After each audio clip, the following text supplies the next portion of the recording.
what they are arguing for are not traditional Democratic positions. So I think that became really clear with Mayor Bloomberg. I mean, you can spend $1 billion, and I guess he spent, what, 400 so far, whatever it is, but you can't hide your record. I mean, the past is the past, how you voted. And the idea that the Democratic Party would support somebody who did the stop and frisk law and threw, I won't use the phrase again, but threw up against the wall minority men several million times, literally.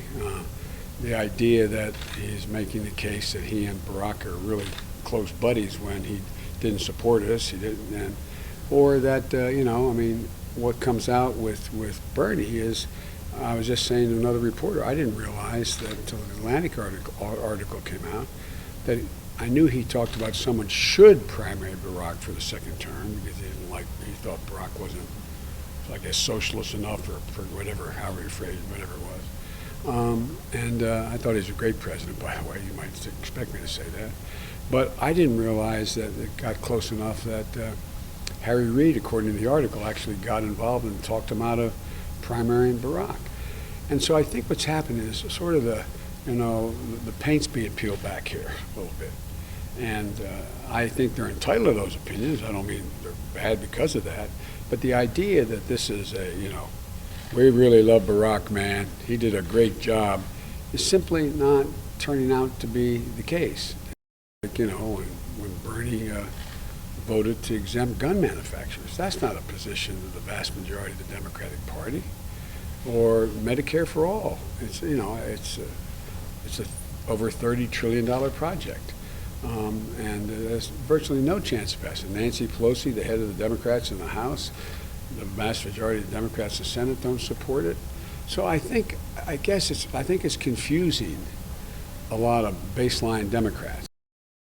I mean, look, my job is to try to win the caucus, not to set it up. But I don't think caucus method is a particularly good way to make judgments about candidates.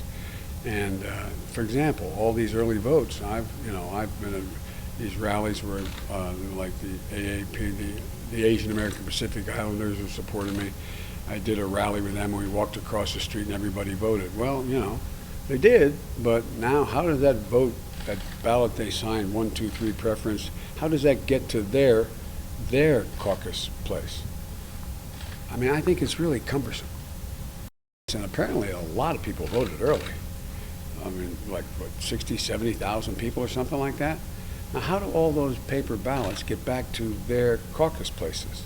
Again, I'm not ascribing malintent on any of it, but I just don't know what happens to those little, your personal computer. What happens if it breaks down? I mean, you saw what happened up in Iowa.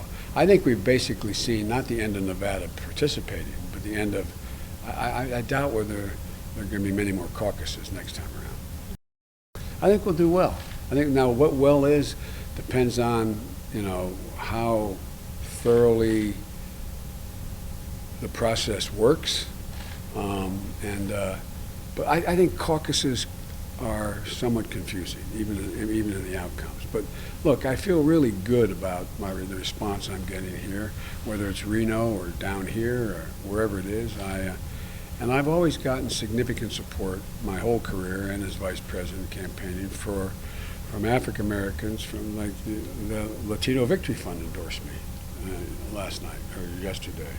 I've always gotten support there. I've always gotten support from working class people, hourly wage earners, and union members, and so I feel good about it. But we'll see how that pans out in a caucus. I mean, isn't it kind of? Well, the plan changes every day.